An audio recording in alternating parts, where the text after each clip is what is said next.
जिला की सभी पंचायतों में बीपीएल अपात्र लोगों को हटाने के लिए जिला प्रशासन सख्त हो गया है। केंद्र सरकार हर वित्त वर्ष में बीपीएल अपात्र परिवारों को बाहर करने और पात्र परिवारों को बीपीएल में जोड़ने के लिए मुहिम चलाती है। इसी के चलते चंबा जिला के सभी विकासखंड अधिकारी को निर्देश दिए गए हैं। अपात्र लोग बीपीएल से बाहर हो सके और पात्र लोगों को बीपीएल में जोड़ा जाएगा। चंबा जिला की सभी पंचायतों में बीपीएल अपात्र लोगों को हटाने के लिए जिला प्रशासन सख्त हो गया है।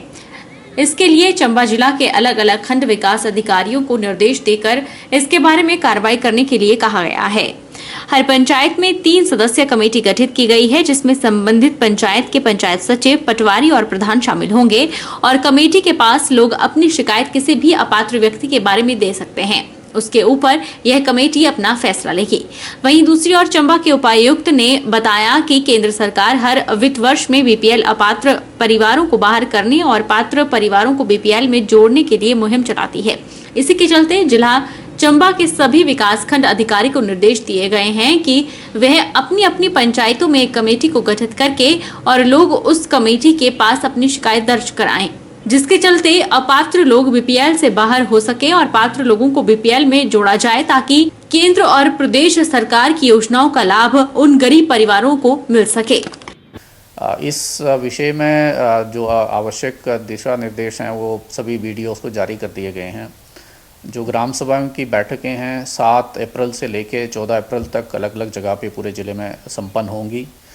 जो व्यक्ति पात्र हैं बीपीएल सूची में शामिल होने के लिए, उनके आवेदन जो हैं प्राप्त पंचायत में होंगे और उसको एक कमेटी जो है जिसमें पंचायत सेक्रेटरी है, हमारे पटवारी हैं और एक जनप्रतिनिधि जिसको बीडीओ ने नामित किया है, उन सभी आवेदनों को स्क्रीन करेंगे और प्रायोरिटी वाइज उनको लिस्ट करेंगे, ताकि उनको बीपीएल की सूची में स्थान उपलब्ध होने पर उनको शामिल किया जा सके।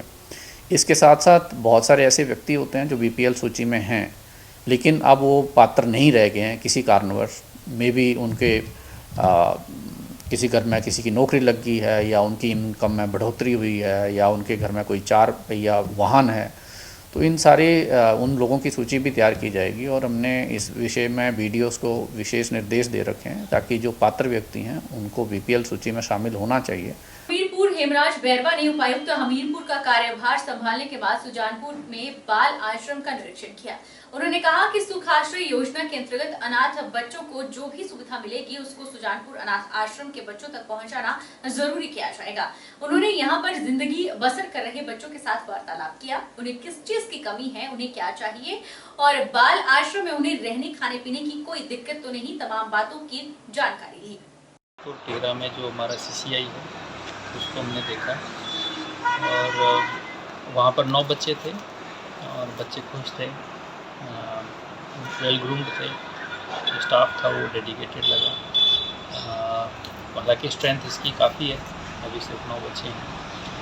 एंड जिस तरीके से सरकार ने मुख्यमंत्री सुखाश्रय योजना लॉन्च की है, उस योजना के अंतर्गत जो भी बेनिफिट फर्दर आगे एक्सटेंड होने हैं उसके बारे में हमारी कोशिश होगी कि उनकी सुविधा उन बच्चों को जल्दी से जल्दी मिले, ताकि आगे ये बच्चे अच्छी अपनी पढ़ाई कर पाएँ और अच्छे से आगे बढ़ पाएँ। साथ ही जब सुजानपुर पहली बार आए हैं तो यहाँ पर जितने भी अधिकारी हैं उनसे भी एक ब्रीफ सा इंटरेक्शन कर रहे हैं और जानने की कोशिश कर रहे हैं कि क्या कुछ इस एरिया की समस्या है और क्या कुछ उनका समाधान हो पाएगा। केंद्रीय सूचना एवं प्रसारण मंत्री अनुराग ठाकुर के तत्वाधान में चलाई जा रही प्रयास संस्था के कार्यक्रम हुनर से शिखर की ओर के तहत हमीरपुर की उखली पंचायत के गोढ़ा गांव में संस्था द्वारा चलाए जा रहे वेलनेस प्रोग्राम का आयोजन हुआ।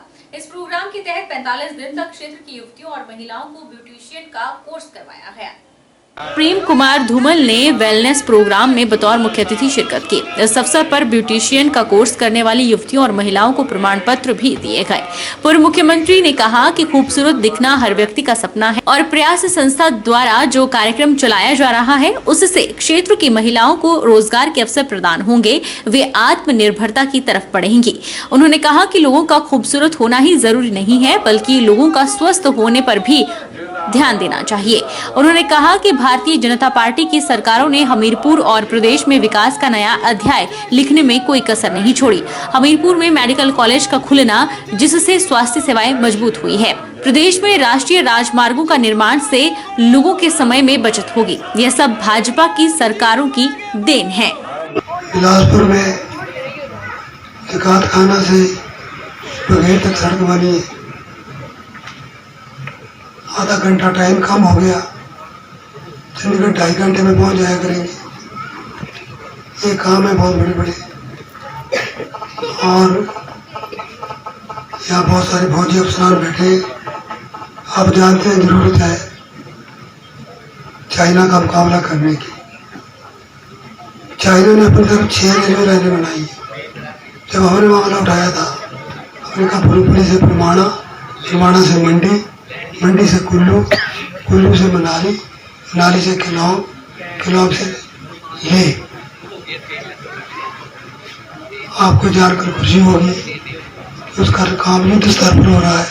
डिफेंस के लिए रेलवे लाइन बन रही है और आने वाले 2 साल में शायद बिलासपुर ट्रेन पहुंच जाए। मंडी जिला के बल के नागचुला में सहयोग संस्था द्वारा मेडिकल कैंप आयोजित किया गया, जिसमें दिव्यांग बच्चों, मेंटल हेल्थ, चक्कर के मरीजों, डिप्रेशन की शिकार हुई महिलाओं के दांतों की जांच की गई। इस कैंप में सुंदरनगर के हिमाचल डेंटल कॉलेज के दंत चिकित्सकों ने अपनी सेवाएं दी। वर्ल्ड हेल्थ डे पर मंडी जिला के बल के नागचला के सहयोग स्पेशल स्कूल में निःशुल्क दंत चिकित्सा शिविर का आयोजन किया गया। इस शिविर में सुंदरनगर के हिमाचल डेंटल कॉलेज के चिकित्सकों ने अपनी सेवाएं दी। शिविर का आयोजन सहयोग संस्था द्वारा किया गया, जिसमें स्पेशल ओलंपिक भारत की टीम का सहयोग भी रहा। करीब 20 सालों से सहयोग संस्था का कार्यभार देख रहे डॉक्टर एनके शर्मा ने बताया कि स्पेशल बच्चों के लिए 1 दिवसीय दंत चिकित्सा शिविर का आयोजन किया गया। शिविर में स्पेशल स्कूल के बच्चों के साथ साथ मेंटल हेल्थ, चक्कर के मरीजों, डिप्रेशन की शिकार हुई महिलाओं के दांतों की जांच की गई।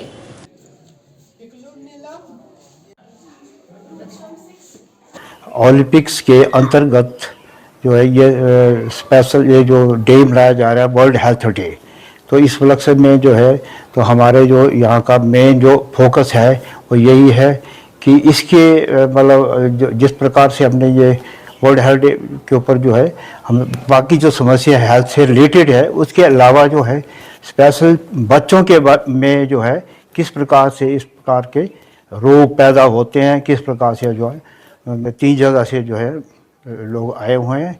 यहाँ के स्पेशल स्कूल के बच्चे जिनमें ज़्यादातर ये जो डेंटल बीमारी काफ़ी पनपती है कई बार, और नंबर 2 हमारा जो एक और सेंटर चल रहा है मेंटल हेल्थ के बारे में चक्कर में, जिसमें वहाँ के जो पेशेंट्स जो हैं करीब 22 के लगभग जो है वो अपने स्टाफ के साथ आए हैं, और 10 औरतों के करीब जो है जो डिप्रेशन में भी रहती हैं, दूसरी भी रहती हैं, वो भी जो है डोमेस्टिक वायलेंस की जो सफरार है वो यहाँ पे हिस्सा ले रही है।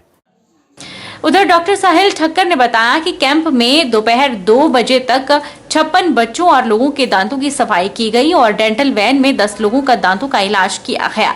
बच्चों को टूथपेस्ट के साथ साथ ब्रश करने का सही तरीका बताया गया, साथ ही खान पान पर ध्यान देने की सलाह भी दी गई। उन्होंने ये भी जानकारी दी कि सहयोग स्पेशल स्कूल में हर 2-3 महीने में कैंप आयोजित किया जाता है।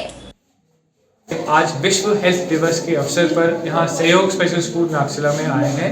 हमारी टीम ने यहाँ अभी तक 56 लोगों का स्क्रीनिंग करी है और हमारे जो उपस्थित डेंटल वैन है उसमें 10 लोगों का इलाज हो चुका है, जिसमें ज़्यादातर लोगों के दांतों की सफाई हुई है। इस स्पेशल दिवस पर हमारे साथ स्पेशल ओलंपिक्स भारत की टीम भी आई थी और उन्होंने भी हमारा सहयोग दिया। हमने एक कैंप को एक सफल कैंप बनाने का पूरा प्रयास किया है। यहाँ पे बच्चों को टूथपेस्ट के साथ साथ ब्रश करने का सही तरीका भी बताया गया है, खान पान में कैसे अपना ध्यान रखें ताकि दांतों में कम कीड़े लगे और दांत और उनकी मौखिक सेहत स्वस्थ रहे, इसके बारे में बताया गया था। बच्चों को एक टूथपेस्ट का सैंपल भी दिया गया है, जिससे वो अपना मनोबल बढ़ाएं और अपनी मौखिक सेहत को हमेशा के लिए अच्छी रखने की कोशिश करें। हमारे कैंप हर 2 या 3 महीने में यहाँ लगते रहते हैं और हम इस प्रयास से चाहते हैं कि बच्चों की मौखिक सेहत हमेशा धार्मिक स्थल पीर निगाह में इन दिनों श्रद्धा और आस्था का खूब जनसैलाब उमड़ रहा है। चैत्र महीने में पूरा एक महीना देश ही नहीं बल्कि विदेश से भी भारी संख्या में श्रद्धालु पीर निगाह मंदिर में पहुंचते हैं और मंदिर में स्थित पंडित निगाहिया की दरगाह पर शीश नवाते हैं। साथ ही साथ लगदाता पीर का भी आशीर्वाद प्राप्त करते हैं।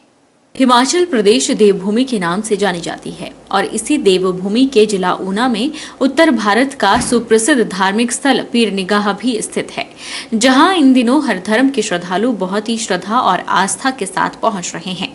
यूं तो हर वीरवार और विशेषकर ज्येष्ठ वीरवार को पीर निगाह मंदिर में हजारों श्रद्धालु नतमस्तक होते हैं, लेकिन हर वर्ष चैत्र महीने में पीर निगाह मंदिर में भव्य मेले का आयोजन किया जाता है, जिसमें हिमाचल, पंजाब और हरियाणा सहित देश के विभिन्न हिस्सों से ही नहीं बल्कि विदेशों से भी रोजाना हजारों श्रद्धालु इन मंदिर में शीश नवाने के लिए पहुंचते हैं। चैत्र महीने में लगे इस मेले को लेकर मंदिर परिसर को रंग बिरंगे फूलों और लाइटों के साथ दुल्हन की तरह सजाया गया है। इस मेले का समापन बैसाखी के दिन होता है और बैसाखी के पर्व पर दूर दराज इलाकों से श्रद्धालु अपनी गेहूं की फसल का कुछ हिस्सा लेकर पीर बाबा को अर्पण करते हैं और इसी दिन मंदिर कमेटी द्वारा ढोल नगाड़ों की थाप पर झंडा चढ़ाने की रस्म भी अदा की जाती है। इतिहास के जानकारों के मुताबिक यह धार्मिक स्थल पांडव काल से बनाया गया है। वहीं एक कथा के अनुसार इसी धार्मिक स्थल के पास एक गांव में पंडित निगाहिया नामक व्यक्ति रहता था, जो कि कुष्ठ रोग से ग्रसित था। कुष्ठ रोग से पीड़ित होने के बाद किसी ने उस ब्राह्मण को बताया कि पास ही के गांव बसौली के जंगल में लखदाता पीर जी आते हैं और लखदाता पीर ही उसके इस रोग को ठीक कर सकते हैं। जिसके बाद वह ब्राह्मण इस स्थान पर रहकर लखदाता पीर जी की आराधना करने लगा। जिसके बाद लखदाता पीर वहां पहुंचे और पंडित निगाहिया को पास ही के एक तालाब में स्नान करने को कहा। तालाब में स्नान करने के बाद पंडित निगाहिया कुष्ठ रोग से मुक्त हो गया, लेकिन जब लखदाता पीर इस स्थान से जाने लगे तो पंडित निगाहिया ने उनके साथ जाने की जिद की, लेकिन लखदाता पीर ने पंडित निगाहिया को इसी स्थान पर रहकर निरंतर पूजा अर्चना करने के निर्देश दिए और उन्हें आशीर्वाद दिया कि जो कोई भी स्थान पर शीश नवाएगा उसकी सभी मनोकामनाएं पूर्ण होंगी। तकरीबन ਉਹਦਾ 65% ਕੰਮ ਕੰਪਲੀਟ ਹੋ ਗਿਆ, 35% ਬਾਕੀ ਹੈ। ਉਹ ਵੀ ਇੱਕ ਬਹੁਤ ਇਤਿਹਾਸਕ ਚੀਜ਼ ਪੀਰ ਨਿਗਾਹ ਮੰਦਿਰ ਬਣਾਉਣ ਜਾ ਰਿਹਾ। ਇਹ ਜਿਹੜਾ ਪੰਡਿਤ ਜੀ ਨਿਗਾਹੀਆ ਜੀ ਫਿਰ ਇੱਥੇ ਰਹਿਣ ਲੱਗੇ। ਜਿਸ ਵੇਲੇ ਪੀਰ ਜੀ ਇੱਥੋਂ ਜਾਣ ਲੱਗੇ ਤਾਂ ਪੰਡਿਤ ਨਿਗਾਹੀਆ ਜੀ ਕਹਿਣ ਲੱਗੇ ਪੀਰ ਜੀ ਮੈਨੂੰ ਵੀ ਨਾਲ ਲੈ ਚਲੋ, ਲੇਕਿਨ ਪੀਰ ਜੀ ਨੇ ਕਿਹਾ ਪੰਡਿਤ ਜੀ ਤੁਹਾਨੂੰ ਜਾਣ ਦੀ ਲੋੜ ਨਹੀਂ, ਤੁਸੀਂ ਇੱਥੇ ਇਸ ਸਥਾਨ ਤੇ ਸੇਵਾ ਕਰੋ, ਜਿੱਥੇ ਮੇਰਾ ਲੋਕ ਨਾਮ ਲੈਣਗੇ ਉੱਥੇ ਤੁਹਾਡਾ ਨਾਮ ਵੀ ਨਾਲ ਚੱਲੂਗਾ। इस करके दो छाबंद के मेल नाल पीर और निगाहिया नाल के पीर निगाहे के नां ते ये मंदिर प्रसिद्ध है। वहीं पीर निगाह मंदिर कमेटी की अध्यक्षा शशि देवी ने कहा कि हर साल चैत्र महीने में पीर निगाह मंदिर में मेले का आयोजन किया जाता है। श्रद्धालुओं की मूलभूत सुविधाओं के लिए मंदिर कमेटी द्वारा विशेष प्रबंध किए गए हैं। दूर दराज से पहुंचे श्रद्धालुओं ने कहा कि वो पिछले लंबे समय से पीर निगाह मंदिर में आ रहे हैं और इस धार्मिक स्थान पर श्रद्धालुओं की सभी मनोकामनाएं पूर्ण होती है। ਇਹ ਚੇਤ ਮਹੀਨਾ ਚੱਲਿਆ ਵਾ ਜੀ, ਮਤਲਬ ਦੇਸੀ ਮਹੀਨੇ ਵਿੱਚ ਚੇਤ ਮਹੀਨਾ ਕਹਿੰਦੇ ਇਹਨੂੰ। ਚੇਤ ਮਹੀਨੇ ਵਿੱਚ ਬਹੁਤ ਸ਼ਰਧਾਲੂ ਮਤਲਬ ਮੰਦਿਰ ਜਾਂਦੇ ਤੇ ਮੰਦਿਰ ਵਿੱਚ ਬਹੁਤ ਸ਼ਾਂਤੀਪੂਰਤ ਆਪਣੇ ਜਿੰਨੇ ਵੀ ਸ਼ਰਧਾਲੂ ਆਉਂਦੇ ਆ ਬਹੁਤ ਸ਼ਾਂਤੀ ਨਾਲ ਮੱਥਾ ਟੇਕਦੇ ਔਰ ਕਮੇਟੀ ਵੱਲੋਂ ਵੀ ਸਾਡਾ ਬਹੁਤ ਵਧੀਆ मतलब श्रद्धालुओं का मान सम्मान किया जाता है। हम पानीपत से आ रहे हैं तो हमारे दादा पाकिस्तान से थे और पापा आते थे पहले, तो हर साल लगभग झंडा चढ़ाने आते ही आते हैं। हमारी आस्था है, जो भी आस्था होती है वो पूरी हो जाती है। वहीं पे मंदिर वहाँ पे भी बनाया हुआ है बाबा जी का, तो ध्यान से पूजा पाजा वहीं पे भी करते हैं। तो हर साल हमारे यहाँ आना होता ही होता है, जेठे वीरवारों भी। मैं भाजी 4-5 साल से आ रहा हूँ, झुंगिया तो आया हूँ पंजाब तो, इतने पीर बाबा सब दी सुखना पूरियां करते हैं। तो बहुत लोग दूर दूर से आ रहे हैं, जिन्हों दी सुखना पूरियां होंदियां ने वो सब इतने मत्था टेकन आ रहे हैं, इसलिए पीर बाबा सब दी मंगां पूरियां करता है जी।